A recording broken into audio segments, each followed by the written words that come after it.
Hey, I'm Ryan Reynolds. At Mint Mobile, we like to do the opposite of what Big Wireless does. They charge you a lot, we charge you a little. So naturally, when they announced they'd be raising their prices due to inflation, we decided to deflate our prices due to not hating you.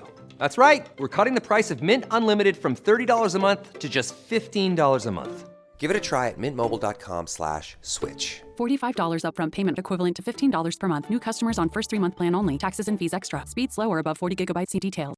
You just realized your business needed to hire someone yesterday. How can you find amazing candidates fast? Easy. Just use Indeed. Stop struggling to get your job post seen on other job sites. With Indeed sponsored jobs, your post jumps to the top of the page for your relevant candidates, so you can reach the people you want faster.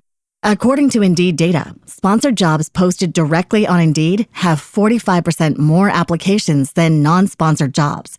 Don't wait any longer. Speed up your hiring right now with Indeed. And listeners of this show will get a $75 sponsored job credit to get your jobs more visibility at Indeed.com/kidsandfamily. Just go to Indeed.com/kidsandfamily right now and support our show by saying you heard about Indeed on this podcast. Terms and conditions apply. Hiring? Indeed is all you need. One of the worst things that can happen to a pet owner is losing their pet. You know how you get home and they've escaped? It's like they became escape artists and they went to some kind of escape school. Well, what do you do now? Now you're panicked and you do what every other pet owner does. You look around the neighborhood, you drive, you call their name, you ask everybody you see, have you seen Spot? And to your dismay, you don't find Spot. So what do you do now? Well, you do the usual. You call the shelters, you post on Nextdoor, you hang posters in the neighborhood, and then you do it all over again. You drive around the neighborhood, you ask everybody, do you see? Have you seen Spot? Yet again, you still can't find Spot. Well, in today's episode, Andrew Chernychev, he joins me. He's the founder of PET911, and he has a new solution for finding pets, having gone through the same thing we've all gone through. But he thought to himself, there's got to be a better solution. How about a one-stop place if you lose or find your pet? And because there are just so many options, you really never know where to go and what to do. So basically, you go to all of them. But wait, how about a one place for everything? Now, Andrew's this guy that thinks outside the box. How about using technology to find the pet? Or how about using AI? What if you had technology where it could analyze photos and compare them all? Remember, some of the photos I take at least are just bad, but a technology could actually get around the bad photo. Then let's take it a step further.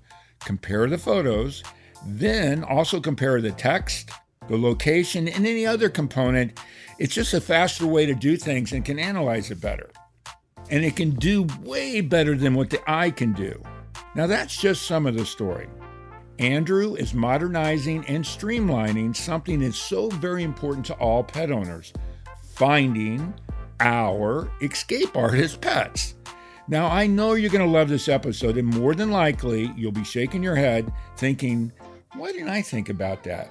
Now, I know you're going to get to, wait for it, find this episode really encouraging for the next time, hopefully never, your escape artist actually escapes.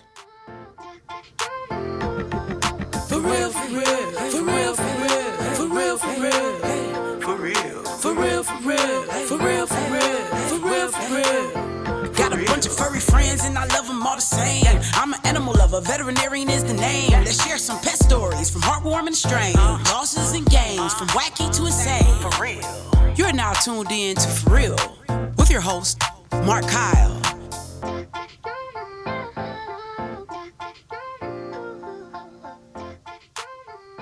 Hey, everybody, and welcome back to the For Real Podcast. Today, I have a really interesting guest. He's got this really cool thing that it's a pet owner's worst nightmare, but we've got a new tool for you. And so I want you to welcome Andrew Chernychev. He's in Spain right now, but originally from Ukraine, or is it Russia? It's Ukraine. Ukraine, cool. Yeah, and as we talked, I've been there too. But Andrew, first off, welcome to the show. And let's get into it. But before we get into what you're doing now, I want to get a little bit of your background. so we can tell so everybody gets to know you, and then we can talk about, this cool thing you've got right now. So you're from Ukraine, and let's just kind of, get you to today. Let's talk a little bit about you. Okay, Mark. Thank you for the invitation first, and I really appreciate the talk we're gonna have. I think, yeah. If I tell you a little bit about my personal story, you'll see like how I eventually, started this business and started PET911. So I grew up in Ukraine, and it was just right after Soviet Union collapse. So it was 1990s. And it was kind of tough times, because the economic was suffering there, and people were trying basically to survive and to get money, to cover their basic needs. And I mean, my family was not an exception in this situation. So my parents also were trying to earn some money, And during whole my childhood, I had multiple cats, because, for some reason, my parents believed that, the dog is more, how to say, it's more more difficult to care about, and cats are more easy, So, and all these cats were, how you call it, like free-ranging cats or outdoor cats. Well, they're all independent anyway. So, I mean, the cats are independent. Dogs are more needy. Yeah, that's right. Yeah, but I mean, those cats I had, they just spend a couple of days or 3 days a week in our apartments, and then they go outside to the street and enjoy their life, Right. spending several days there, and then they come back, get some food, took a sleep, and then the story repeated. And nowadays, I was reflecting why there was such a behavior, and I realized that all of my cats were unneutered, right? Right. So I think this was the main drive that was calling them to the street, because especially during springtime, they just they got rest, and then they just spend hours behind in front of the door, crying maybe for the whole night. And So basically, they were flirting with the neighbors. yeah, that's right. And so now I understand that there was an easy solution for that. That's just to make them neutered, and yeah, that was easy. But I think during that time, the society believed that it's kind of unethical. It's like we deprive the animal from their, I would say, like important part of their life. Sure. So yeah, because that cats were free ranging, they usually they lost a lot. So maybe they lost like maybe 5 times a year, every 2 months. Sure. So, and of course, I developed like a special procedures, a special algorithm to how can I find them. And one of the how to say most useful thing was to print posters and to put them on the streetlight poles. Right. But the thing was that there was no community boards there in the yards. It was say the neighborhood full of multi-story buildings, and normally people put these print posters on the streetlight poles, and they were like street sweepers who started to clean in the morning, like 6 a.m. And you turn them down. Yeah, and they had a kind of obligation, to to take these posters off. Right. And so this was one obstacle, So so for the first times I tried to put these posters late in the evening when nobody see, and on the next day I found there were no posters because these guys just took them off. So this was the first true I realized I have to put these posters right after they ended their job. And another thing was a competition from other guys, because as I said, that was a tough times in terms of economics. Like there were so many, like entrepreneurs and commercial companies who tried to sell everything. So this place on the on the street poles was really, how to say, busy, So the place was less than there was people who would like to put their advertising there. And I found that the best time to put these posters was like 10, 11 a.m. right after cleaning guys were finished their jobs, and these other like commercial guys they put it their posters. So it was kind of interesting experience. And so this was one of the strategy to find the lost pets there. Another one was just to wait until the night and go to the basements and attics, and call the name of the pets of my cats, and sometimes put some things from my house which have a specific smell, and it helps them to kind of distinguish that this is the owner, this is right person. Right. So yeah, like so this is what I do during my childhood. And seems like probably I had 3 cats during that time, and nobody was lost like forever. I already found them after a while. Maybe sometimes it took several days, sometimes it took even more than a month. I remember maybe one time it was like more than 1 month. But anyways, so and 30 years later, I lived in another country. It was in Georgia. It's not in the United States. One of the state, yeah, right? Right. Yeah, I know. In the States, we always get that mistake, but I know Georgia's a country. Yeah. It's a really beautiful country and small, like 4 million people.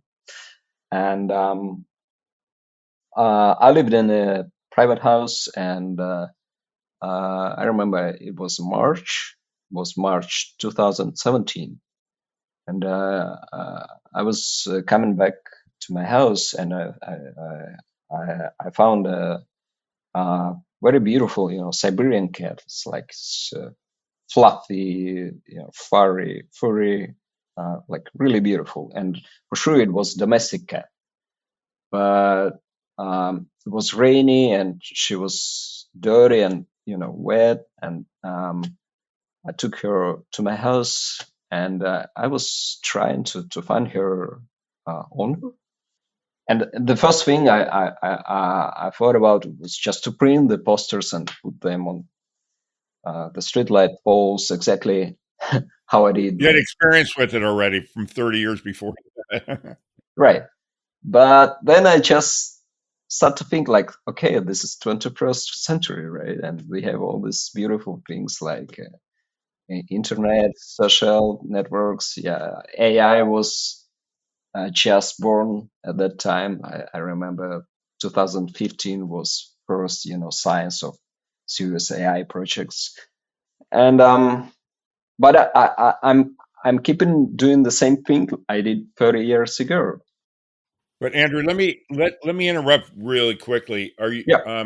You're now 30 years later, and I want to stay on the story, but are you a tech guy to begin with? Because everybody in Ukraine is really tech savvy, in my experience at least. I don't know what you mean by tech, but by my first education, I'm a physicist, Oh, wow. and I finished university not in Ukraine. I finished in the university in Moscow. Uh-huh.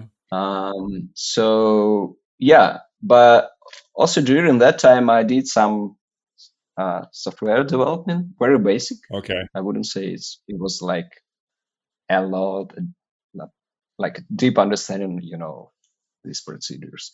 But still, I mean, I'm more tech guy than.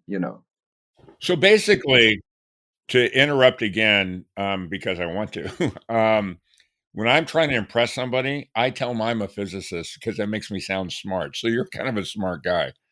Let's just put it that way. I don't know. I don't know. I mean, um, that's a philosophical question. Smart is a really broad term.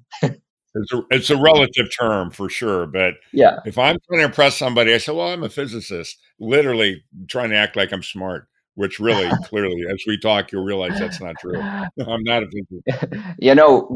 When I was doing physics, I don't know how is it in United States, but I think it's almost the same situation because I have some friends who doing their PhD and etc. in the United States. But my manager, my boss, said like there are just 5% in the science who really move the science forward, and the rest, 95%, they just like how is it serve to that five.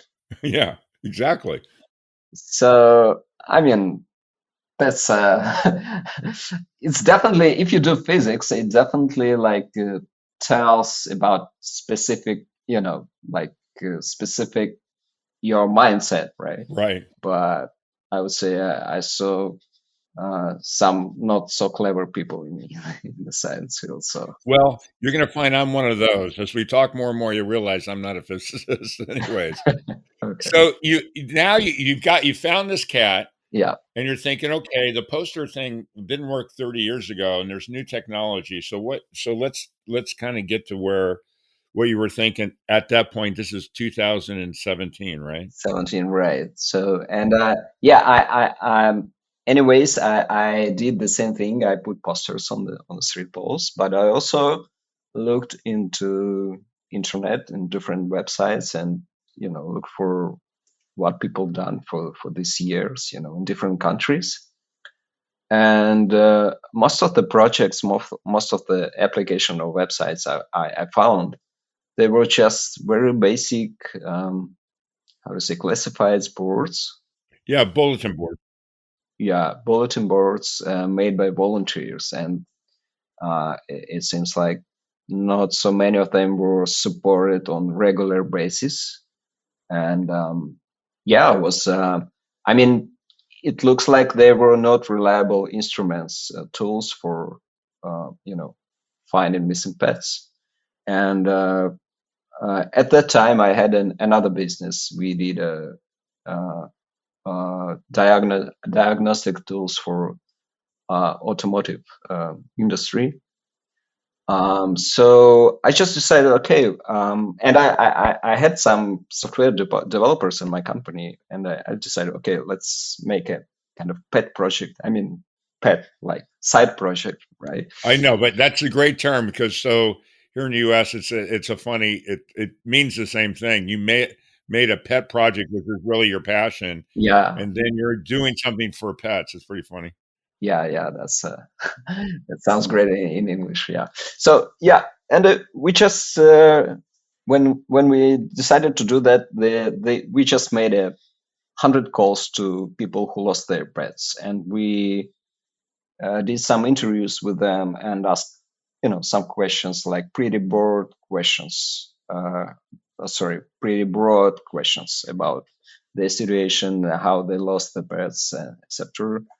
And we just based on the results of these interviews, we made a plan, what we need to include in this website and services to help people to get them higher chances to find their missing pets.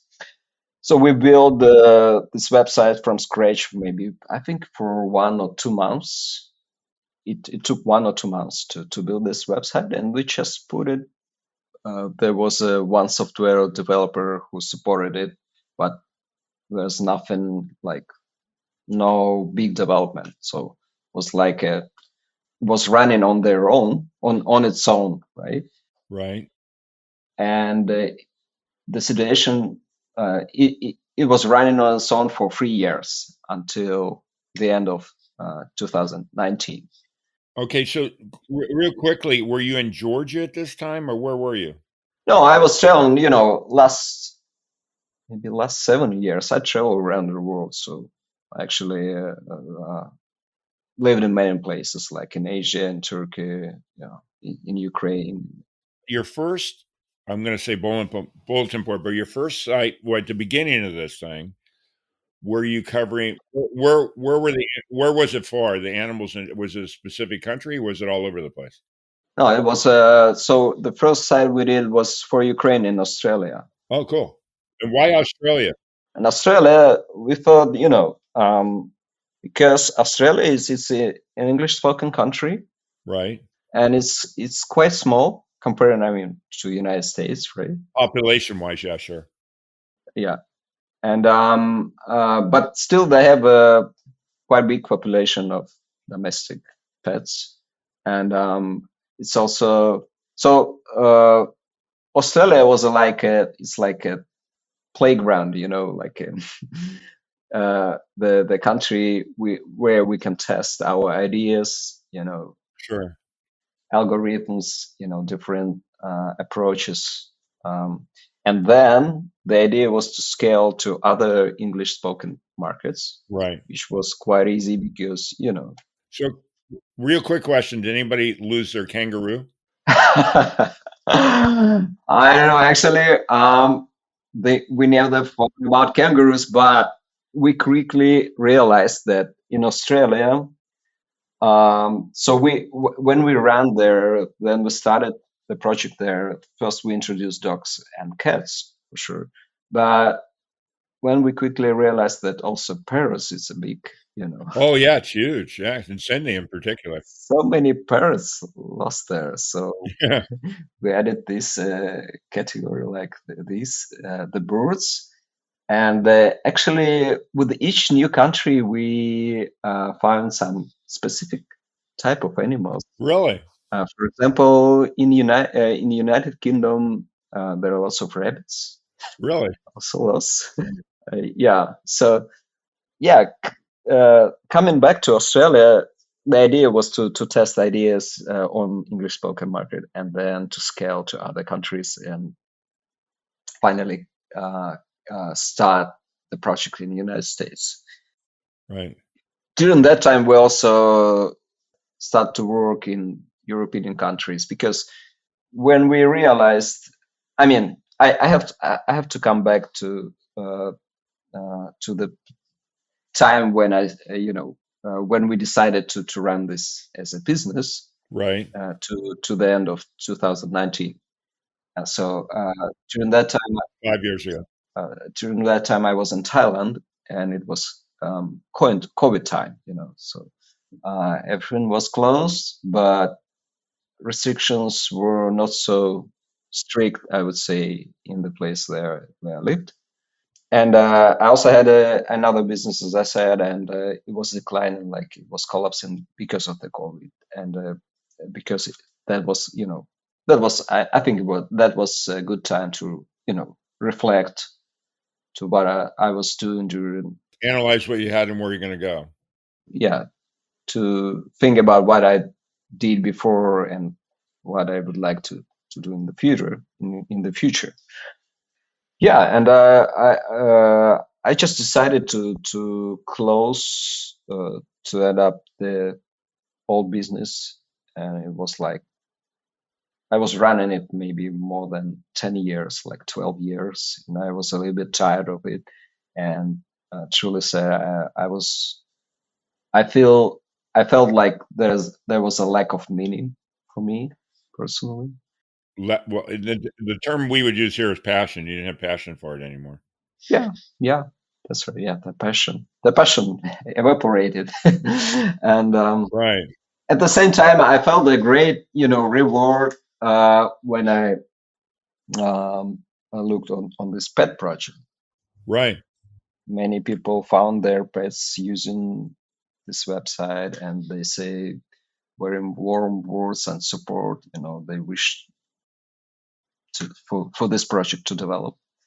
So I started thinking in this way, and I had a friend in US company called Springboard. I don't know if you know about it. It's a kind of, it's a company which helps people to pivot their career. Like, for example, if the person was a real estate agent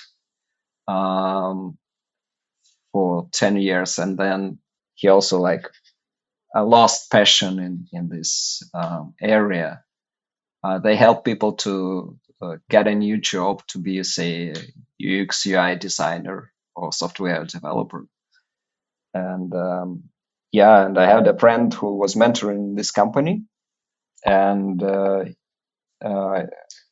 he and his team help us to make good design pro bono. Wow, that's cool.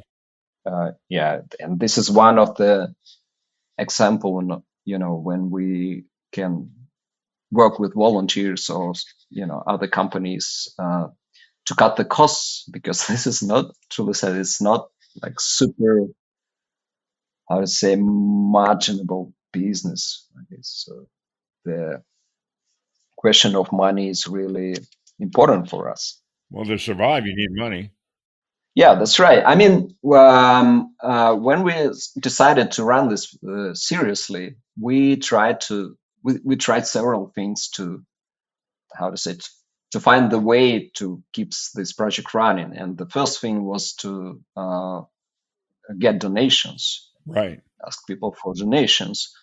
But maybe, I mean, I was entrepreneur for more than 20 years, so maybe I'm not really good in this. And for me, it's more clear, scheme or way is just to provide services and ask money for them. And if these services are really good, your business will survive and flourish. And if it's bad, you just die. Right, of course. So I mean, that's honest way, of doing business. So we tried this donation and it doesn't work. And then we tried also using volunteers. And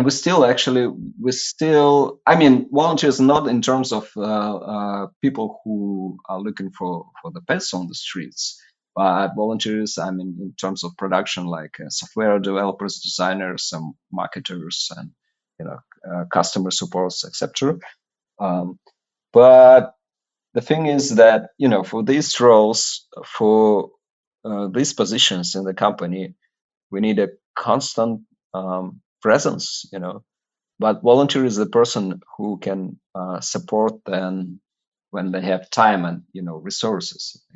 And the next day they have some problems, so they have lack of money, or maybe they have some, I don't know, family problems or whatever. They're not there all the time. I get it totally. Yeah, that's right. So it turns out that volunteer scheme is not workable for us. So we start to think about monetization and how we can earn money. And like with the time, we find some ways to do this, providing additional services. And I can talk about this specific services we charge for. Well, let's get a little bit more in detail what you guys do. So I know that, first of all, I mean, everybody will see it on the thing, but it's 911 PET. So you found a need that if somebody loses an animal, regardless of what that is, and we can get into some of the oddball ones too, and you've created a more modern technology for like as an example, I lose my dog. Yeah. What happens then? Let's walk through what you guys are doing and why yours is better, and let's get into some stories of people that you've been able to help out. Let's just kind of go from there. Okay, cool. So, first of all, I would like to say that, even if we are, how to say, passionate about technologies and innovations in Sure. this field, it's still all about the real people, the real humans who are looking for the pets, because no AI agent or no technology will go to the street and look for the pet. And yeah, so the first thing is it's about community. And so what we do, if we zoom out, what we do, we just help this community to gather around the specific, problems, and to do their job with less effort. That means, like, for example, I mean, there are different types of volunteers. Some volunteers gather in groups and go to the streets and looking for this specific pet, and others they just go to their offices, to the shops around, and then come back home, and they're just aware of the pets they see around, like stray dogs and cats.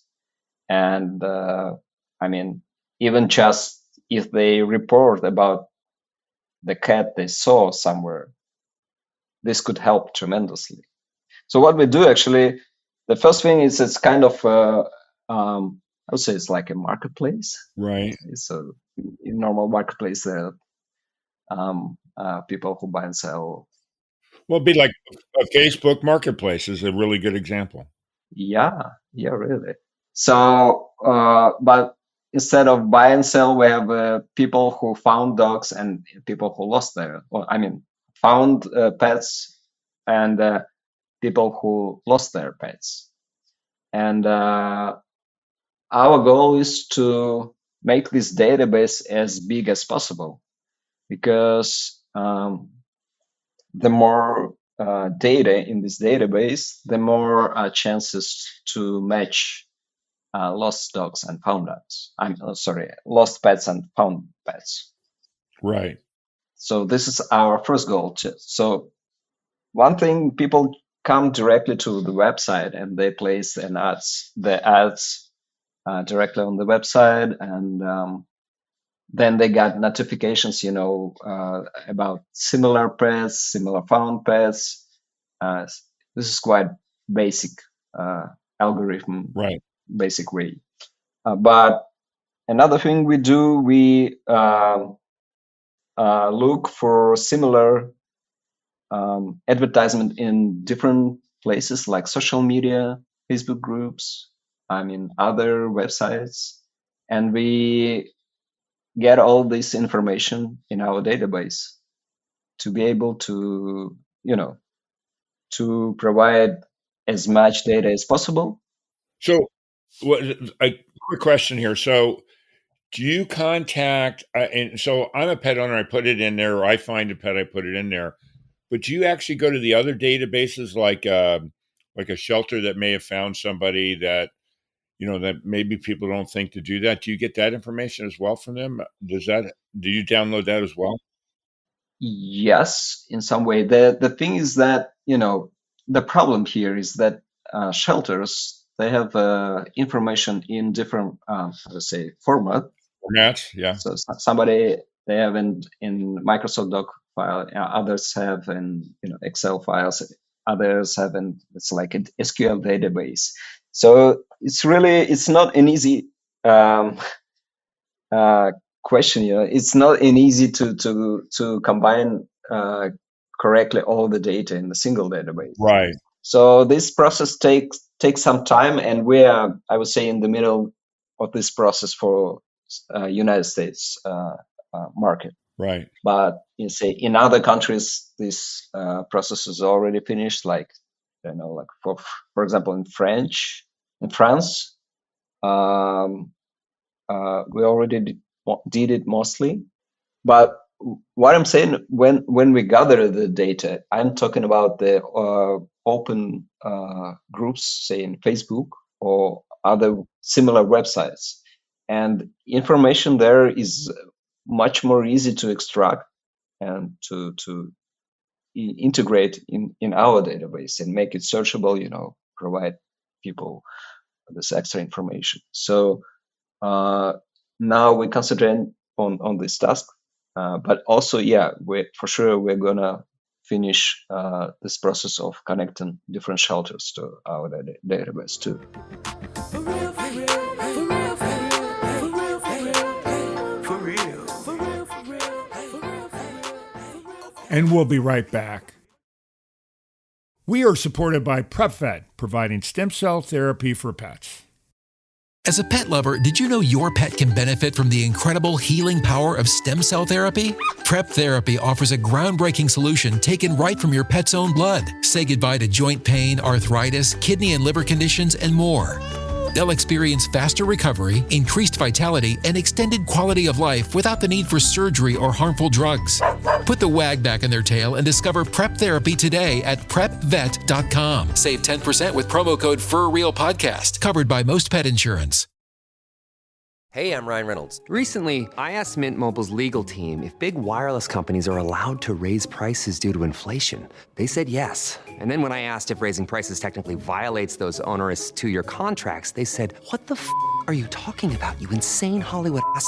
So to recap, we're cutting the price of Mint Unlimited from $30 a month to just $15 a month. Give it a try at mintmobile.com/switch. $45 upfront payment equivalent to $15 per month. New customers on first 3-month plan only. Taxes and fees extra. Speed slower above 40 gigabytes. See details. Marketing is hard. But I'll tell you a little secret. It doesn't have to be. Let me point something out. You're listening to a podcast right now, and it's great. You love the host. You seek it out and download it. You listen to it while driving, working out, cooking, even going to the bathroom. Podcasts are a pretty close companion. And this is a podcast ad. Did I get your attention? You can reach great listeners like yourself with podcast advertising from Libsyn Ads. Choose from hundreds of top podcasts offering host endorsements, or run a pre-produced ad like this one across thousands of shows to reach your target audience and their favorite podcasts with Libsyn Ads. Go to libsynads.com, that's LIBSYN, ads.com today.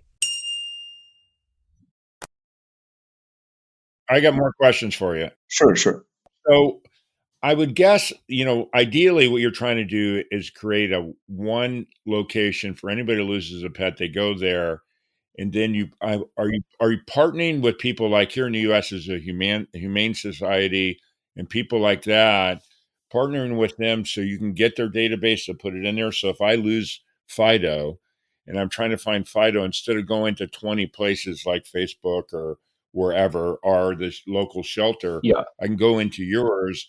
And you're going to basically have like a conglomerate of everything and do that. Is that the plan, or you're doing already? That's a bit difficult question, because with some projects we are able to partner. Right.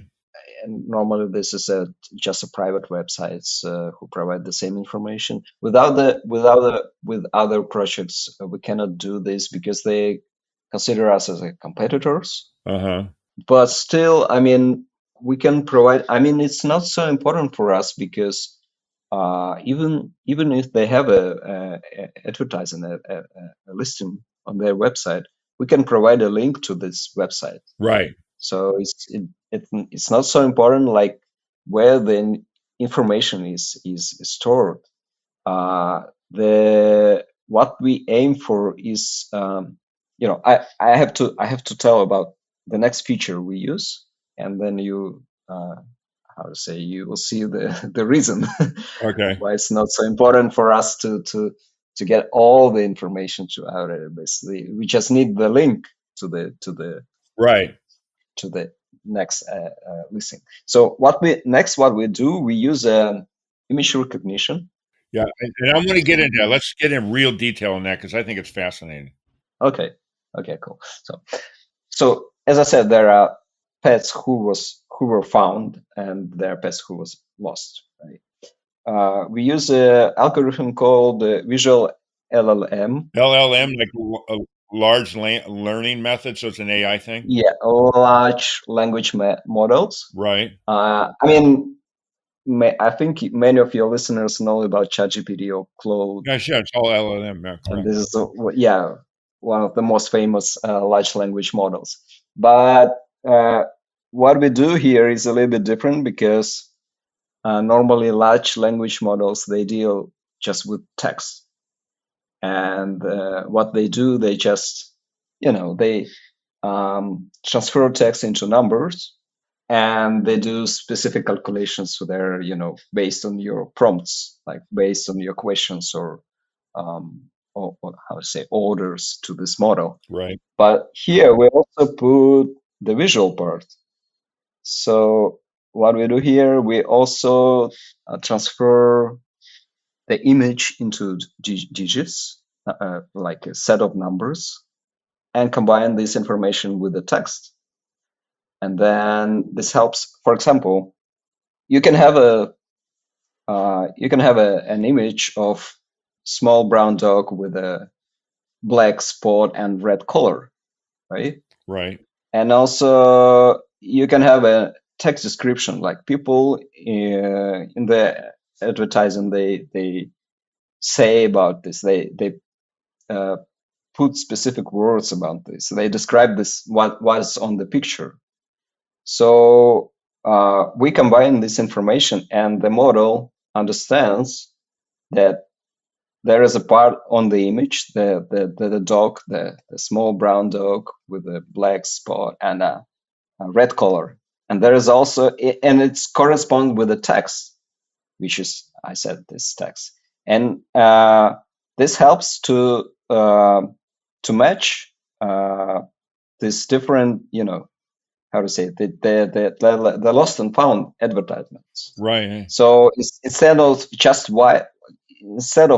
one modality, like visual modality, like for example, on the first stage we were comparing just visuals, just the pictures. Now we comparing also the text, and this process helps to reduce the error significantly. So Yeah, so basically it's and this is going to be layman's term. It's similar to facial recognition, but it's also looking at what I say about Fido, my dog. My dog limps with his right leg and he's got this color. yeah, And then somebody else found this dog and either put a picture in or put the text in, and it combines the two to basically narrow it down to this could possibly be your dog or cat or whatever. correct. Yeah, that's right. It's so cool.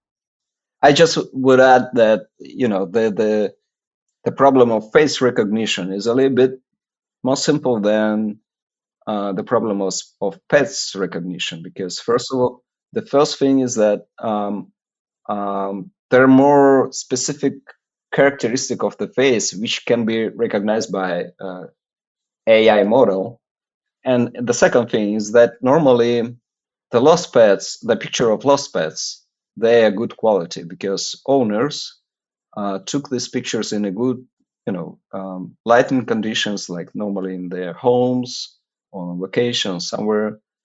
But it's not the same for pictures of found dogs, or found pets, sorry, because for example, sometimes the person see the dog on the street, and the dog is on in stress, and he's barking, Right. and you cannot approach him, and it's dark now, and the dog is also dirty, like, so, and this person just took the picture of this dog and posted to the system, but the quality of this picture is much worse, than the quality of the picture for lost pet, which were posted by their original owner. So this is extra, Another step. It's like 3 more steps more than what you have, which I think is awesome. Yeah, like we have to solve some technical difficulties when processing these pictures. Well, what I like is that, what you're if I understand it correctly, when you're taking pictures of a dog that's lost, the lighting, whatever, the picture may not really show it, and then you're taking that and the description in text, within. You're combining all that to really narrow it down. Is that what I'm saying? Is that what you're saying? I mean, the text helps to narrow down the search, the results.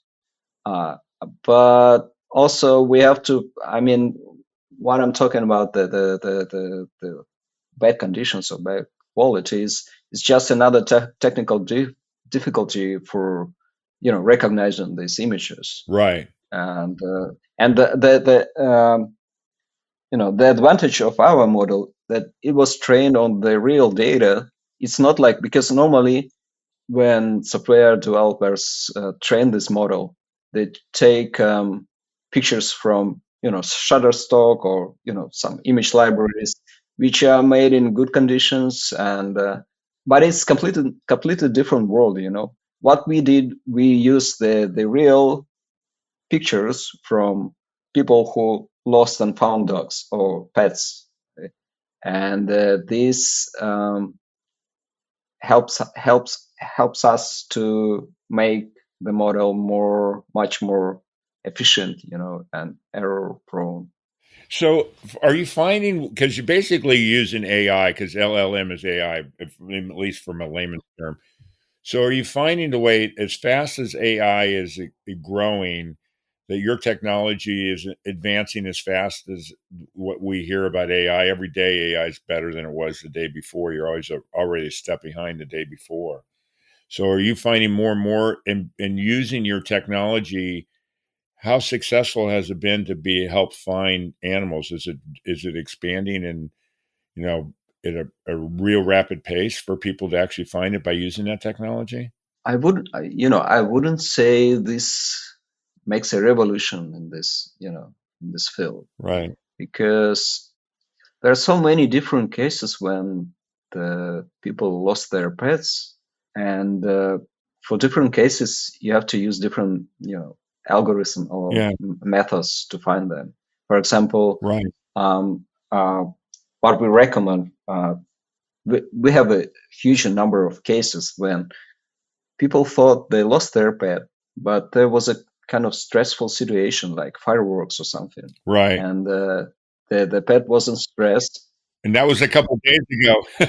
Yeah, that's right. Yeah, and they just hide in a wardrobe or maybe in the yard. Right. But people start, already start to panic. Yeah.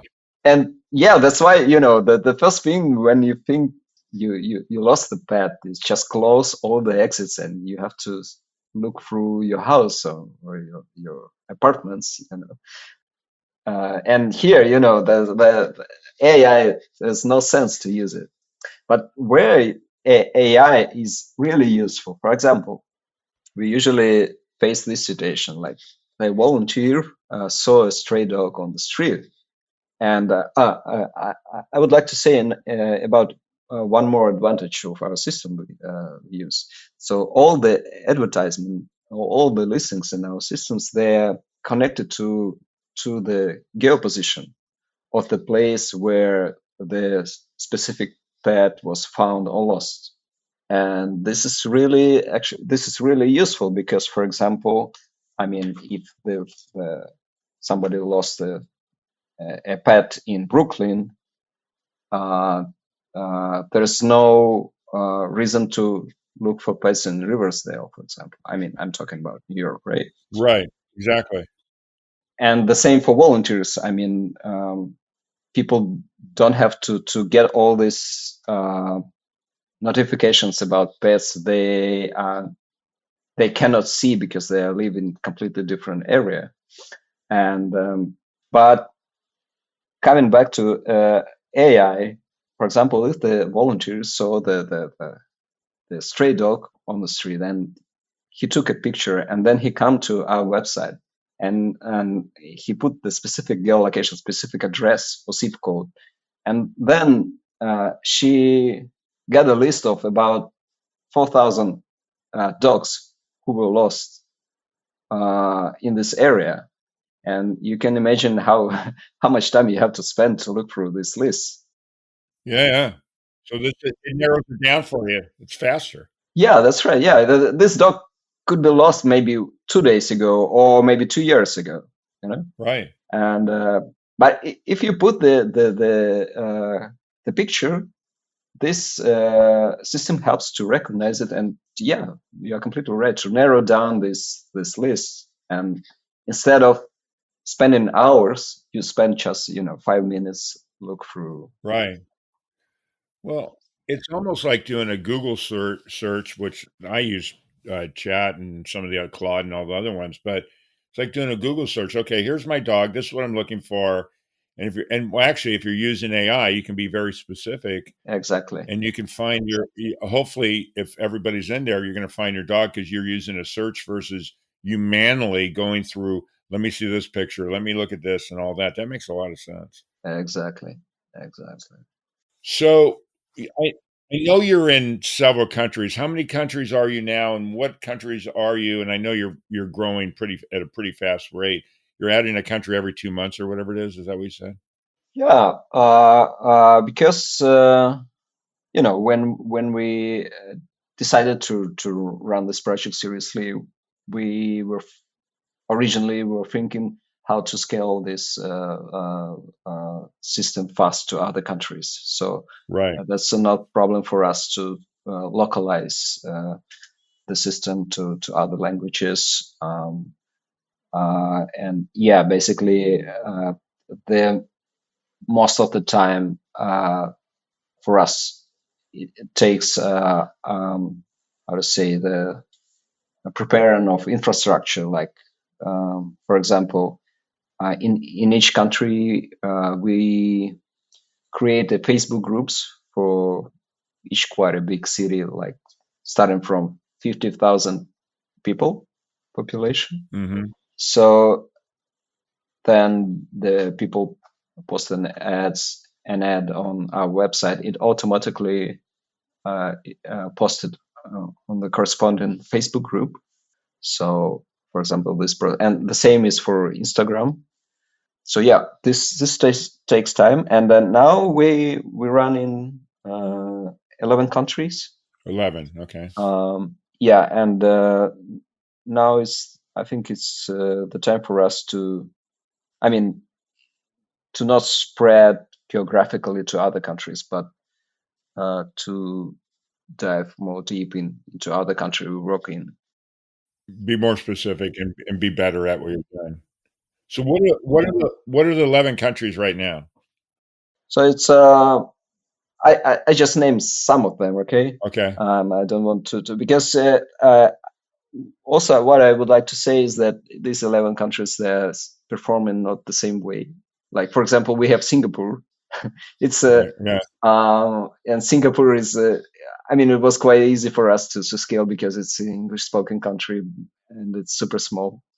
But also there's no like big market there, so people lose their up to 10 maybe pets in a day.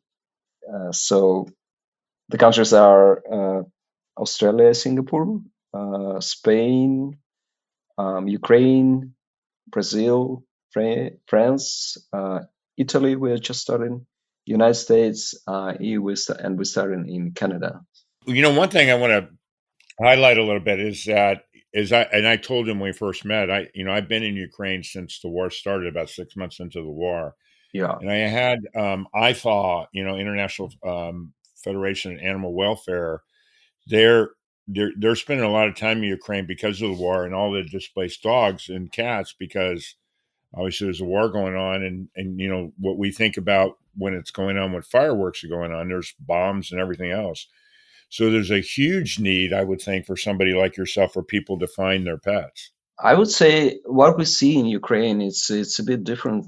I would say different situation, because it's not the question about lost pets. It's more the question about stray pets, Right? And how to find the right owners, for these pets. Right. Yeah, the number of stray pets grows significantly for these 2 years. Yeah. I know that a lot of people have come back, even though the war is going on, because when everybody left, they all went to different countries, but a lot of people came back because when I was there, people were starting to come back even then just because they had to. And then, but when they left, oftentimes when all that stuff started happening, especially in Kyiv, is, they can't find their pets and then they have to leave because they had to, help their family. It's a terrible situation there. Yeah, that's right. Actually, one thing we see now is that some of the pets, they move them to Europe shelters because, for example, we saw just yesterday I saw that French shelter, such how to say, like post an ad about three Ukrainian cats who were moved from Ukraine to that shelter. Wow. So yeah, there's some processes like they're trying to move, but for sure, like I mean, comparing to the whole numbers, it's really small, percentage. So to talk a little bit about US, because we have a big audience here in the US on the podcast. Are you guys covering the entire US now? Are you in specific areas, or how does that work? Oh, we actually, when we start to work in the country, we cover the whole country because the how's the mechanic, the algorithm, it doesn't matter for it, in which area to work. Right.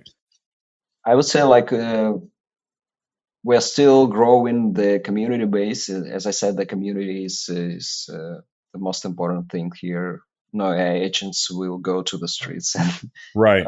find the missing pets. And yeah, this is the process where like pay huge attention. And I mean, if your listeners, if your listeners have pets, it would be great if they can recommend their friends. So to just to be aware that there is such a project. And Right. So if I lose a pet or I find a pet here in the US, yeah. And we go to your site, which is, you want to tell everybody what that is and walk them through the process so they understand how to do that. And then we'll tie everything up in a bow here in a second. So kind of walk them through what they would do. Yeah, but I would say, I mean, if we are talking about the how it's possible to find the pets, and I would say the more important to prevent the loss. Number one point, I would suggest to put a collar with a tag. So this is the most important thing, which works in every country. No chips, because when the pet is microchipped, you need a scanner to read the number, the code, right? Right. But if you have a collar with a tag with a phone, everybody can read the phone and call. Right. So this is the really the best way to find your lost pet quickly. But the next thing, as I said, is it's better to look in your own place first, because usually, like many people, they place the kind of fake ads. They post an ad, and after 2 hours they find the pet back, and sometimes they forget about closing the ad. And this is not a good thing for us. We try to maintain our database in real time. Yeah, that's right. But then the second step is you can come to the website and you can post an ad. And it's quite quickly. I mean, you can use a mobile phone. It's very easy, and you will spend maybe 2 minutes or 3 minutes doing this. But after that, you will get a free poster with a good design, which you can print and spread among your neighbors, which is very important. So it's still in every country, this still works. Sure. I mean, you can print the poster, put it on community board, and you also can walk around, your area and ask people and give them. We have a specific small, papers like visit cards with a picture of your pet and your phone. And because these people live around this area, you can ask them, okay, if you see this pet, please call me back. At the same time, when you put the advertising on in our system, it will be automatically posted to the social media. social media groups or Instagram. And also, I mean, this is completely for free, and you will get notifications, free notification in case if somebody found your dog and came to our website and put a listen about it. Also, we have some paid options, for example, which helps people to spread the word about their lost pet. For example, we can set up a geo-targeted advertising in your area and show all the people in Instagram and Facebook who lives around this area the advertisement about your lost pet, and it helps people to be aware, to walk when they walk to the shops or houses or offices, they can be aware and put attention, if they see a pet similar to yours. Another thing we can do is that this process, they're still working on it in United States, but in other countries it's already finished. But we have a huge database of different organizations dealing with pets. It's like vets or shelters or grooming, pet shops, Sure. etc. And we have they have specific geo position of coordinates of this organization. So we can notify this organization in the area, because normally then, for example, people found missing dog, they will go to the vet and to check their health and maybe to look for the microchip, or they go to the pet shop and buy some food, and when we alert these organizations, where they can help to spread the word, put some posters in their places, just to let people know that this pet is missing.